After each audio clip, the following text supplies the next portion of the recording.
Alright, what's up? We are looking at more Modern Horizon spoilers. This might be the penultimate day of spoilers, although depending on when I do it tomorrow, I might have some leftovers to talk about on Saturday. A pretty exciting set, all things considered. I feel like most of the jaw-dropping cards we've seen, so now it's more kind of just shoring up some limited archetypes and such. Oh, snap! Alright, so we have again the splice onto the instant or sorcery, this expansion of the splice mechanic, which we saw already with that extremely clever splicer card. Here we have a nice simple effect, draw a card. As many times as you can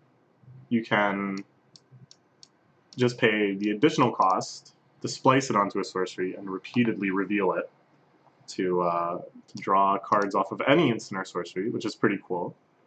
This feels like Value Town. I don't know if it's going to get there in any constructed deck. I think it just requires too much mana. But it's pretty cool for limited or more casual power level stuff. Yeah, I'm into it. There's a card similar to this. Next, draw a card, splice into Arcane. Never mind, yes. So that's what this name is in reference to. So as you can see, you can't actually cast this normally. You can only splice into Arcane. And then you can just splice onto Arcane spells repeatedly. Of course, there's a lot more versatility because it doesn't require an Arcane instant or sorcery, but just any instant or sorcery. Yeah, alright. Frostwalla. Oh, it's like Basking Root Walla, but it's a Frostwalla because you need snow mana. How nice. So what makes this better than Basking Root Walla? I thought that was roughly its stats. It's a 1/1 for 1. This is a 2/2 for 3. The pump ability is a little cheaper, but since you can only pay it once per turn, I don't know. I don't know if it's that exciting. I guess it's more in reference to this card. Yeah, here we go. This is the actual direct reference.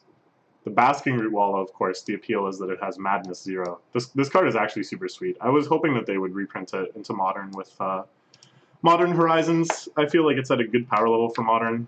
There's nothing ever too degenerate that's going to happen with this. You just get like a free creature under some circumstances, which you can then use as an engine for things like, you know, like the way that Dredge does with their Necroamoebas and such. I don't think it's such a big deal. Anyways, cute little reference, fun card. We got the snow set. Mind Rake. Target player discards 2 cards. Ah, alright, now that's quite cute. The Overload cost is cheaper, because then you have to discard the 2 cards as well. But I think there's a lot of circumstances where you want to do that, right? When you're playing a graveyard-based deck. This is actually a pretty sweet play.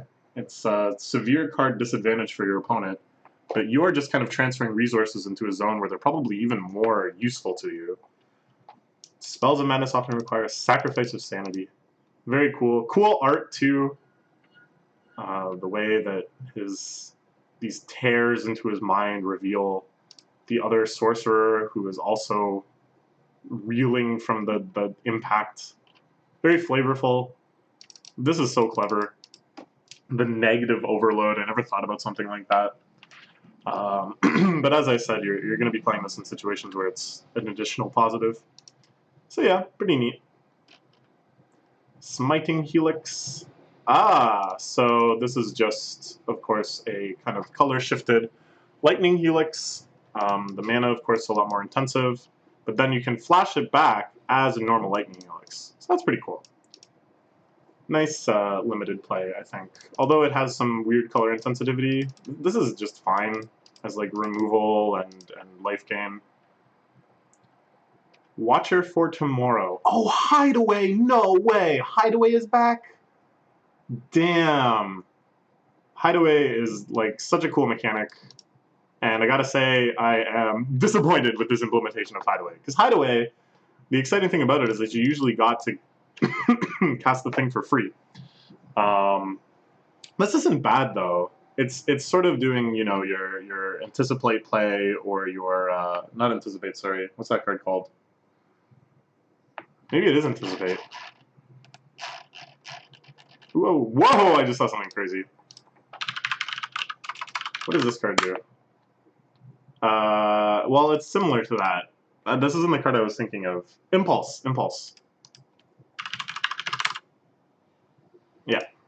So you basically get the Impulse, which is still pretty awesome. Like, this is a solid play under most circumstances. You need to do something here, but ideally you're just repeatedly bouncing it, and then you get to Impulse a bunch of times, which is pretty sweet. I guess this is fairly strong. The stats are pretty good too, because you just want to swing in with this thing and let it die most of the time to get your card. But I don't know, it just kind of feels like such a downgrade and thrill from the original Hideaway mechanic. So if you haven't seen it before, the Hideaway card, or the mechanic, only showed up on this cycle of lands. And it did the same thing. You looked at the top 4, you exiled 1 face down, but then you got to play it for free under certain circumstances.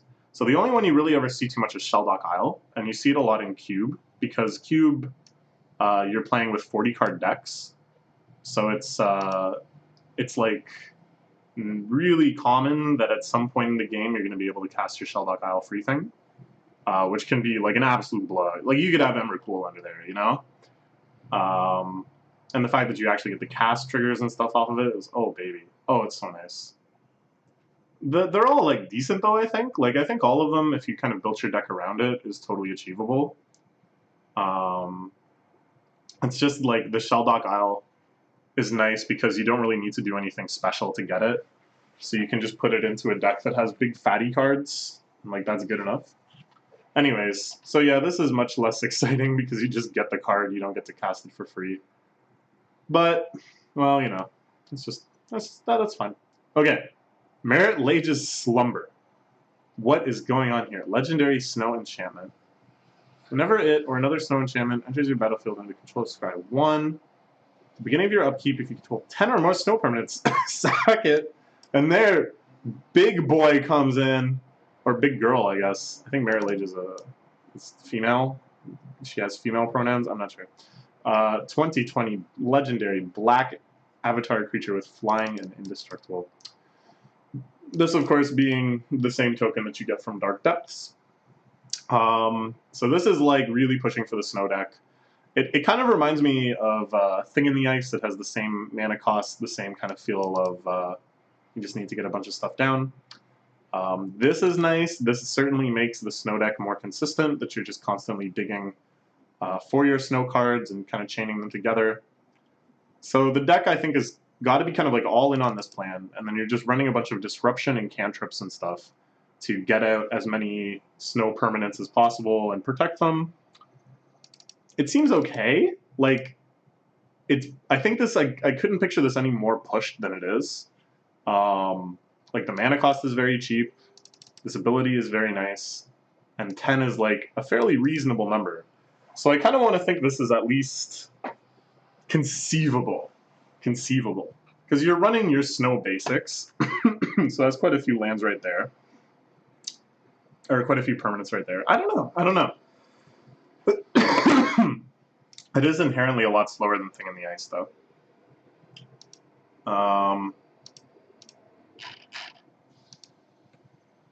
Merit Lage's Slumber. Worth a try. I'm skeptical, but it could work sometimes. Like, people were winning with Maze's Edge. Maze? Wow, I had a real hard time with that sentence. People were winning with Maze's End. If people can win with Maze's End, which requires 10 different guild gates, which are cards that you don't necessarily want to play, really, then this, assuming there is enough good snow permanents already, and so far we've seen some decent ones, then maybe this works out. Snow. I never would have guessed that snow would be such a big deal in Modern Horizons.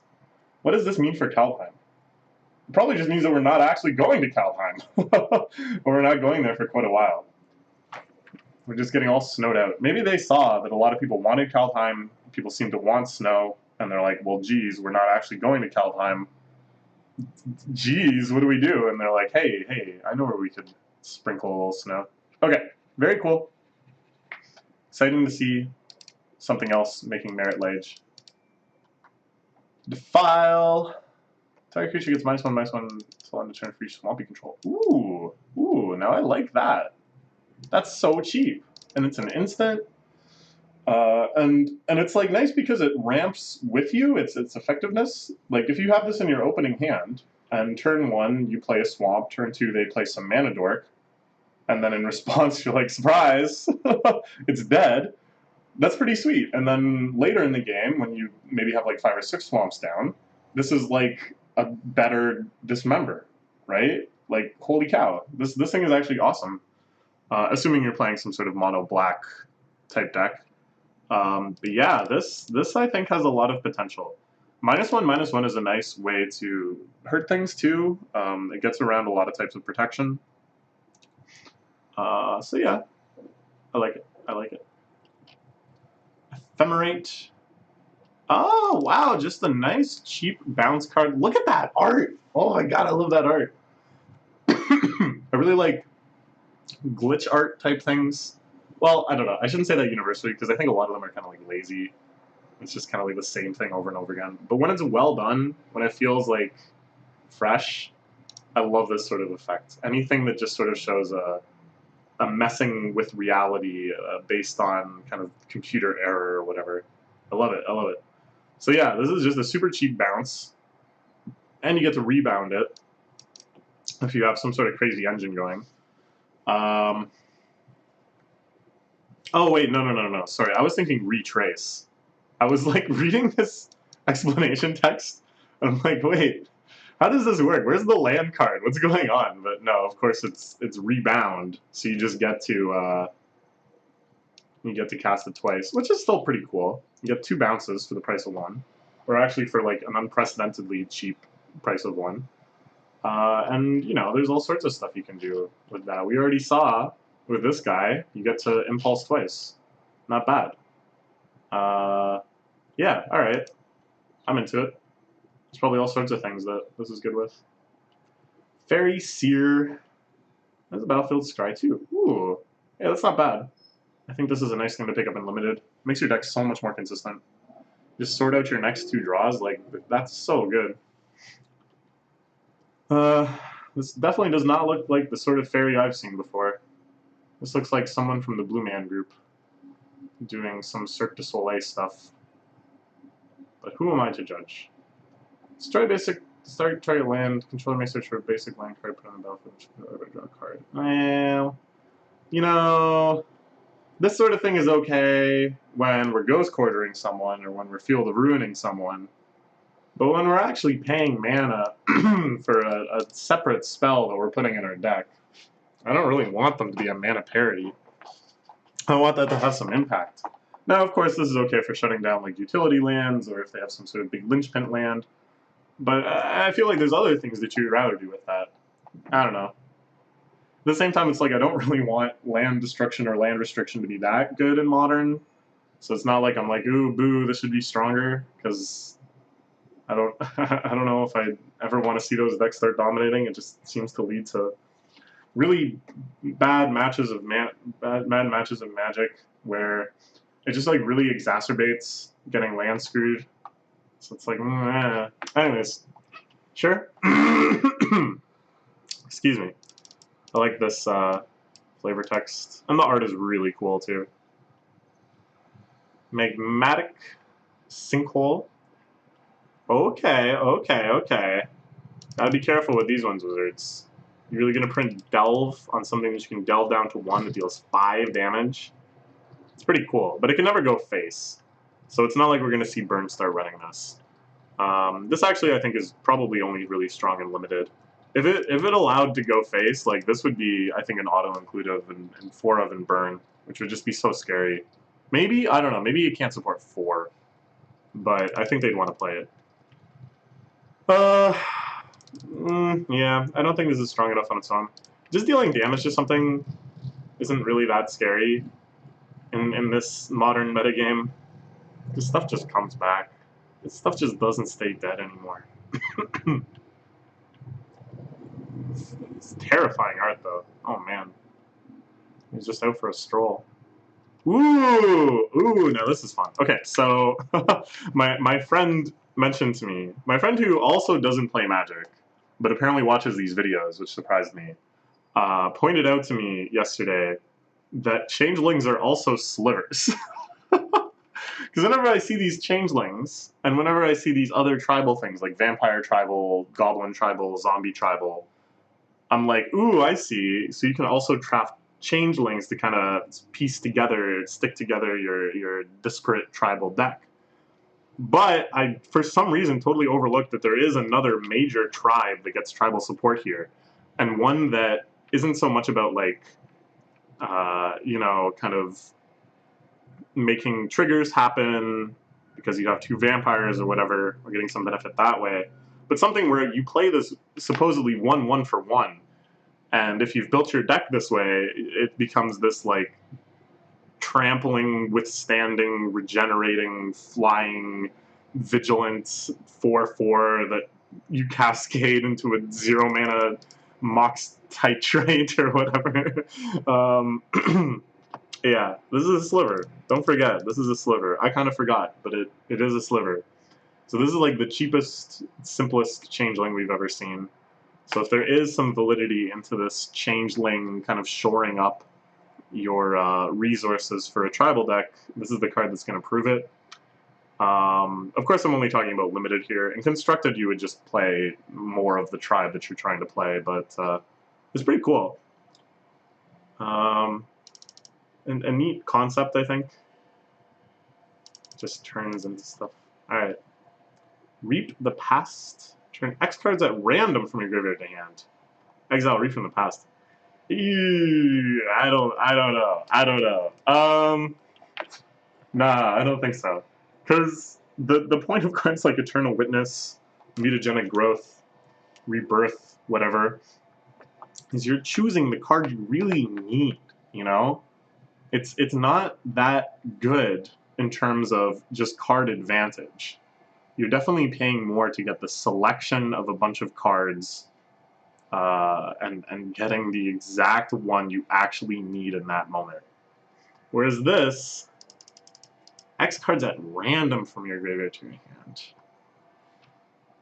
hand. It's a cool concept. I like this idea of like the ground cracking open and then just past flying forward all of these spirits and energies and manas that had been buried away for years and years, just flinging themselves out willy-nilly. That's cool. That's hella cool. Don't get me wrong, but like, man, getting cards back at random, you just get a bunch of like fetch lands or something, and you're like, what do I do with these? Or you get like a bunch of stuff that's just irrelevant in the matchup that you discarded deliberately, and you're like, well, I didn't want this the first time. Why would I want it the second time? The only time I think this is good is when you're basically just paying X large enough to get everything, right? And then you're, again, just guaranteeing that you get the ones that you really, really need. Otherwise, I think this is way too high variance. Reap the Pats. Nah. Nah.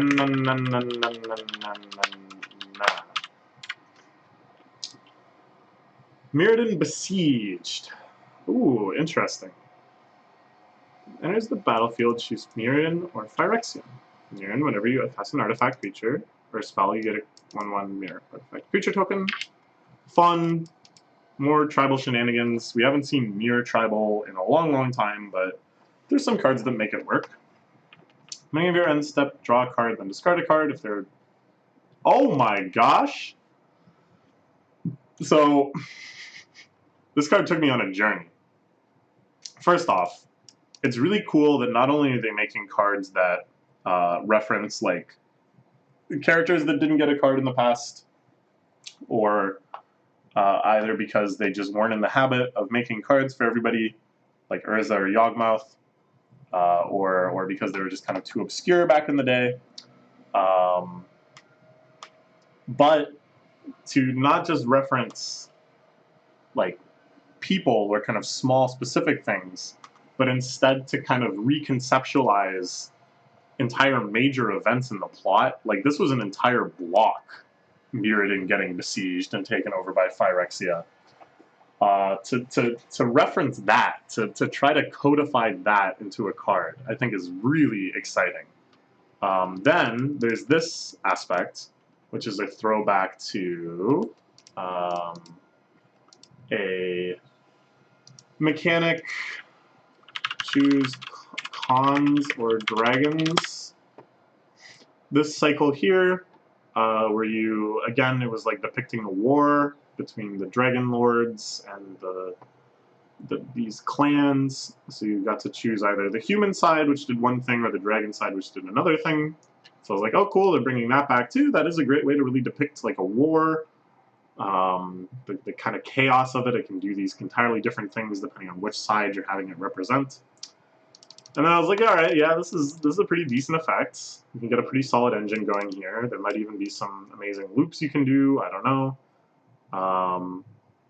But then this, the fact that it's like, okay, yeah, looting, and then just straight up alternate win con. Like, what? So just this subversion, like the many instances of subversion where there's nothing like here that has anywhere near this drastic of an effect, right? So that's just mind-blowing to me, that they just kind of snuck this alternate win con right in there. Also, the fact that its target opponent loses the game is quite interesting in terms of multiplayer Magic. Now, functionally, it's not like the artifact cards are leaving your graveyard. So at the beginning of your next end step, you just make another guy lose, and then another person lose, and then your whole table is dead. But whatever. Okay, so let's try to evaluate this. How easy is it to get 15 or more artifact cards in your graveyard and then get this out into play? We've seen card or decks that, man, I continually mess up saying deck or card. That's so strange. And I also can't spell laboratory. So people use this as a win con quite often. And often it's like dumping your graveyard into or your library into the graveyard, reviving this guy, however, and then drawing a card. This is a lot nicer because you can draw a card at any time, whereas here you have to wait until your end step. But it is just your end step. Like, it's just the end of the turn that you're currently taking. So that's not too bad. And if you're going to dump a big chunk of you're going to dump your entire library into the graveyard to win from this, it might be slightly easier just to dump a very large chunk of your graveyard, your library into your graveyard, and then have 15 or more artifact cards in it. So how feasible is that really? Because it's basically competing with Lapman. Like, depending on how big a percentage of your deck you need to dump, and how easier that is than dumping the whole thing, this is either better or worse than Lapman. This, I guess, is a little nice because it's kind of harder to get rid of than Lapman, given that it's an enchantment, so they have to be packing enchantment hate instead of just generic creature hate. And then if you get it out early, presuming it stays alive, like this is nice. Helps you get to your goal. I don't know, man. What a fascinating card. It's like so stuffed with content. I'm gonna go so far as to say I think it's like basically the same as this, but I'm slightly less skeptical this time.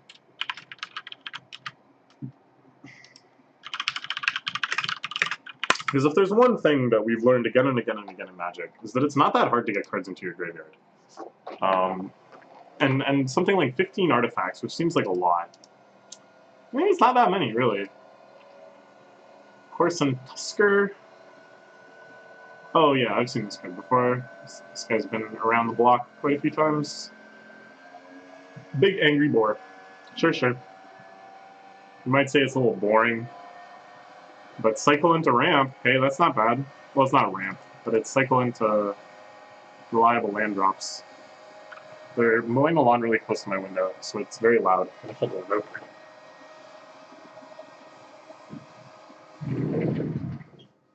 Okay. Oh, yeah. Unsettled Mariner.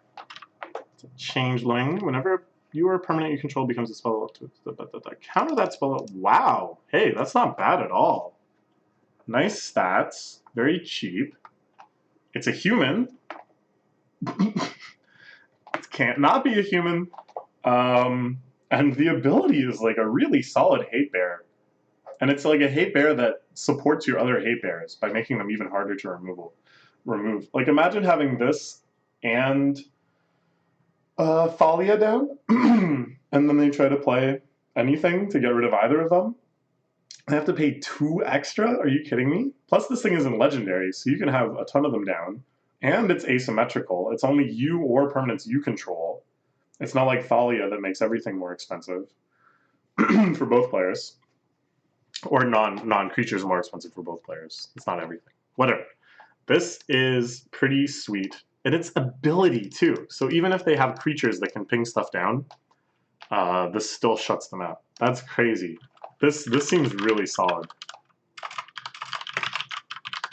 Really solid. Gonna show up in humans. Maybe spirits? Other mid-rangey hate berry decks.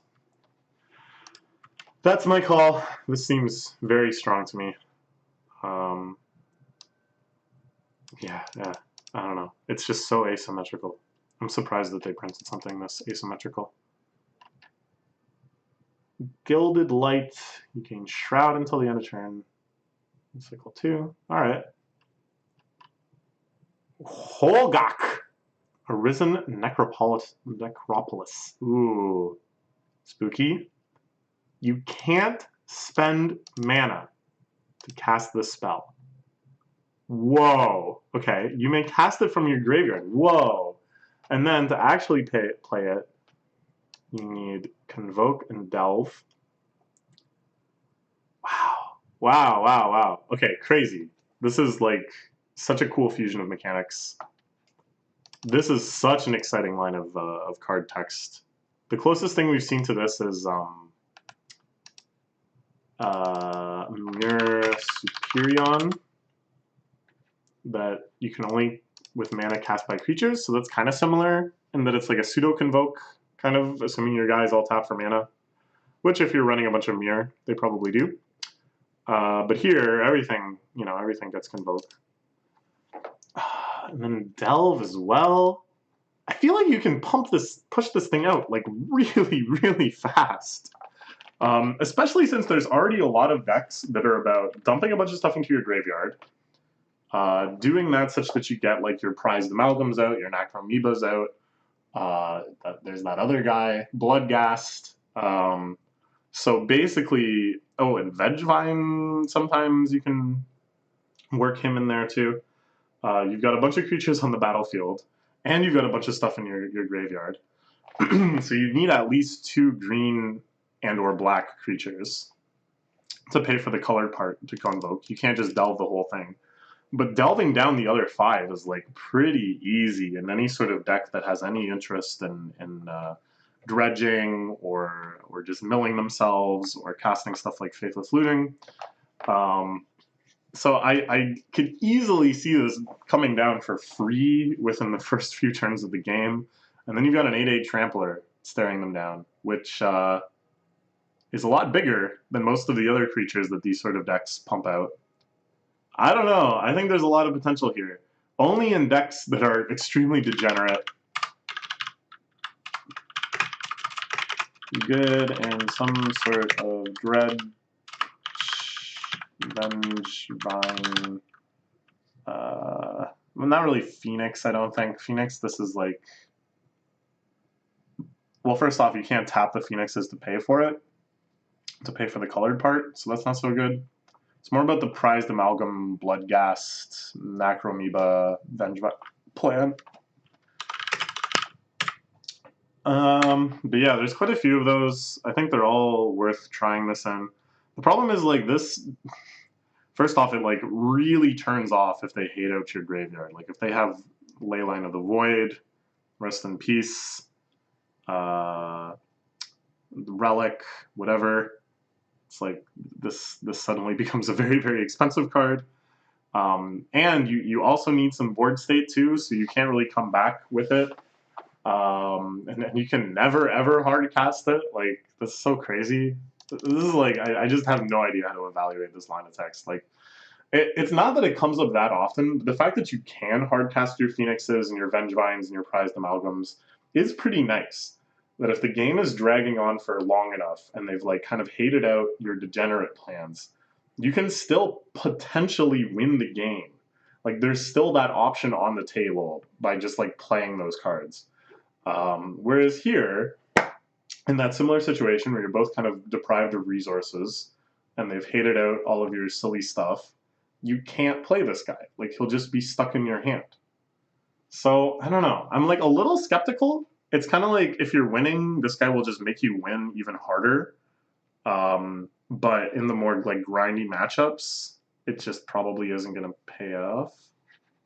Very interesting though. Look at those scale birds. This guy is huge. It's an Arisen Necropolis. How spooky. Okay. Echo of Eons. Okay, so it's a draw 7 with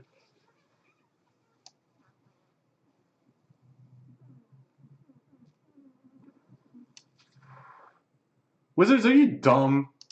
Do you really think this is okay? So this is, of course, an Echo. Like, look at this. Like, what? Look at this art, too. I mean, we all have our problems with Therese right now. She's, well, it's not what we're talking about. But, of course, this is a reference to a Power 9 card. Easily the weakest of the Power 9, somewhat debatably even a Power 9 card. But still an extremely powerful card that is very rightfully banned in Legacy and restricted in Vintage. A 3-mana draw 7 that also shuffles graveyards into libraries, which is like really good hate against some decks, but also will stop yourself from decking out if you're playing like a really good draw card engine type deck, which you probably are if you're playing Time Twister. Of course, this became an even crazier card in Time Spiral, where you get to play it for free once you can play it. But the 3 mana is pretty nice too. So it's like, oh, it's kind of a reference to both, I guess, because it's got the 6 mana normal casting costs and then the 3 mana flashback cost. But the 3 mana flashback cost is like even better than playing it from your hand, because you want a brand new hand, right? So it's not like you want cards in your hand because they're just going to get replaced. So ideally, you're just flashing this back when you're hellbent. You've run out everything else in your hand, and then you just get to play this from your graveyard. Like, what did I just say? What did I just say? Not even when I was talking about this card. When I was talking about this card. It's not that hard to get stuff in your graveyard.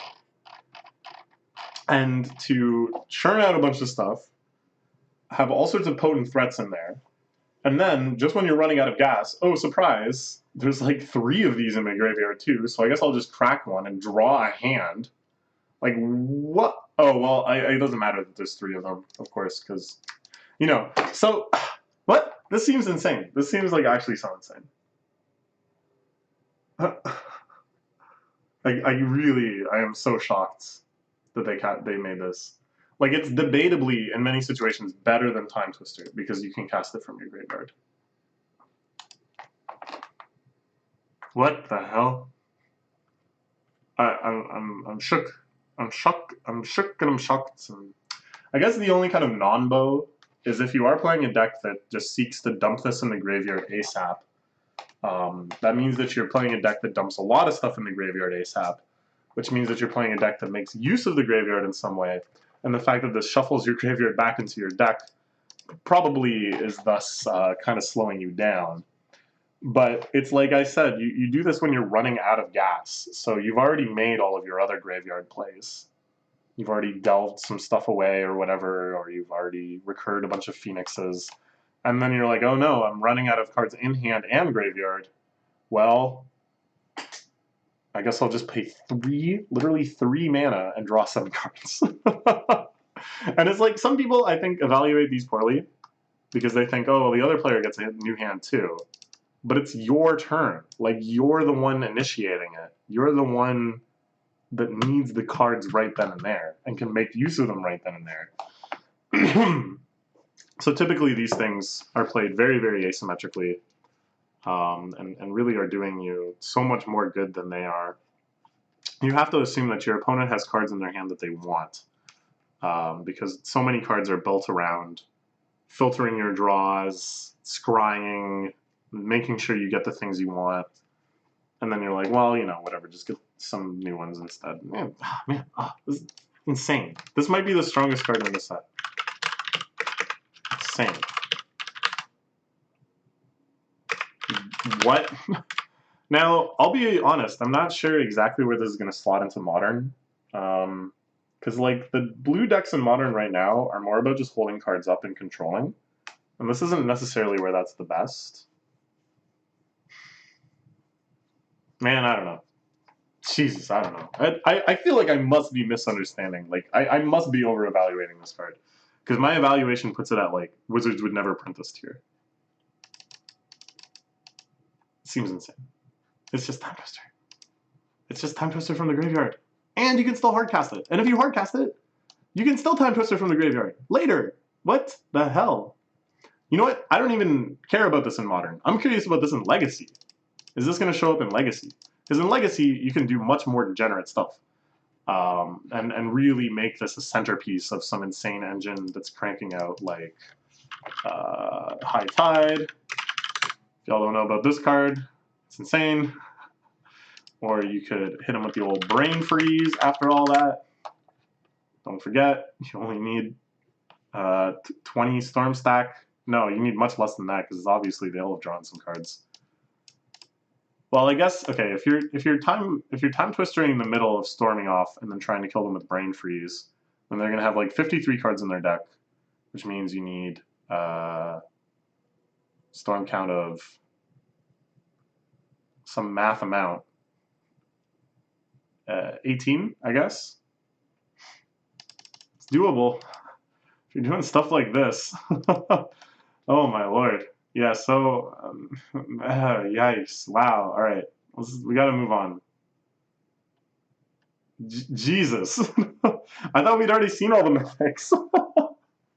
Oh my gosh. Okay, alright. Okay. Tectonic Reformation. Each land card in your hand. Whoa! Hey! Whoa! Hey! Whoa! I also like this cycles too, because probably whatever deck you're making is going to use this as a primary engine. And then this allows you to cycle duplicate copies, keeps things going. So this plus Astral Slide or whatever, the new one, Astral Drift, could be fun times. This in any sort of burn deck is actually pretty sweet fun times. Maybe a little too slow and clunky, but at the same time, it's like, what is the slowest, clunkiest draw you can get in burn? It's a land. What would you like to do more than anything? Just turn that land into any other card. How much would you like to pay to do that? Well, ideally 0. But 1 red mana is about as good as you can do. Actually, maybe in burn. Maybe in like Red Prison, this is also pretty sweet because it helps you just dig to your Prison Priestess. The Astral Drift plan, I'm like a little more skeptical of just because it's very color intensive. And that deck like already probably isn't wanting to run primarily red because red doesn't usually have the best bounce effects. So, it's a very exciting card though. Yes. Red, Prison, Trolley, Burn, maybe. Oh, 1, Lamau. Yeah. Crazy good. And this I think has a lot of potential. Very bleak flavor text. Okay, what else we got? Shenanigans! Shenanigans! It's literally called Shenanigans. And holy crap, they printed Dredge. They put Storm and Dredge into this set. The 2 high scores on the Storm scale. And I think Delve was really high up there too. Let's see. It would be nice if you could. There we go. Pans with other, sure. Storm is a 10. Symmetric Slivers is a 10, but we didn't get that. Dredge also a 10. And we got that.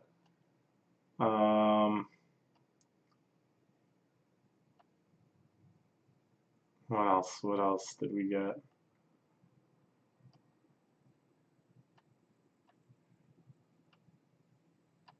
We got the untap symbol. Is back. Good God. Was there a buyback card?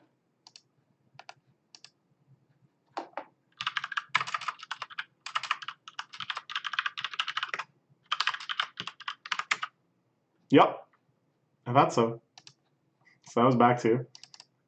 God damn. Delve. Here we go. Echo, I'm pretty sure. We saw one.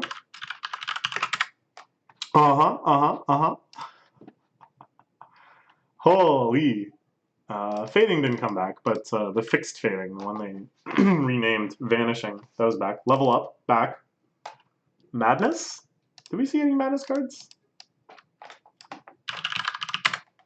So if you don't know what this is, on Maro's blog, Mark Rosewater, who's like the lead designer of Magic, on his blog, he'll answer questions on what are the questions, the odds of Cascade being reprinted on a scale of Storm to 10. But now Storm is the 10, but basically it's how likely or unlikely they are to revisit a mechanic. So yeah, it's named after Storm because it would require a major miracle to see Storm again. And we saw it again. So basically just because Storm was so broken and created so many problems and required so many bans and such. So the fact that we're seeing all of these that are so high up on the list this set is the major miracle that he was talking about. Wow. Wow. Snow, a 7, also back. Amazing. Infect? Was Infect back? I don't think so. No, it was just that card that turns you into a worm. This thing. This thing is like probably the strongest Infect card printed since Infect cards came out. Vanishing came back. Threshold came back. They all came back. This is so insane. Okay, anyways. Yeah, I'm shocked that they put Dredge. I'm still so shocked. Dredge, if you don't know, instead of drawing a card, if this thing is in your graveyard, you can mill yourself by the Dredge amount and then just put this card in your hand. So this isn't very good in the Dredge deck because it only dredges you 1 compared to something like, I think Stinkweed Imp is the one that they use now. This is like the highest dredging card since Brave, Troll. This thing is banned. But this dredges 6. So the rest of the text doesn't matter. The point is that by dredging and by setting up like big trains of dredge where you've dredged other dredge cards into your graveyard, while dredging, you get to just dump your whole library in your graveyard. As I said, many ways to do this. Dredge is one of the easiest and most uninterferable ways. And then once you get all of those cards in your graveyard, like really gross stuff starts happening. All right, shenanigans, huh? Sure, reprint, getting more dredge. That's definitely some shenanigans. Artifacts to their owner's hands. Cool. It's like Hurkyl's Recall, I guess. This can sometimes be a crazy engine because you often have a ton of very cheap artifacts that you're just going to chain replay, which is generating you some other bonuses, I'm sure. All right, and we're caught up. This set is absolutely nuts. I cannot, like, what? What is this card? How is this possibly okay? Is there anything here I would actually call stronger? The forces are good, but they're kind of situational. The Horizon Canopy cycle is fantastic, but like, you know, it's just a land or whatever. It's not just win you the game. It's not like Library of Alexandria or whatever. And then this is like doing its best Time Twister impersonation, which is a card on par with the strongest cards in all of Magic. Well, not on par, but you know, it's in the tier. Okay, all right. That's it for now. Bye-bye.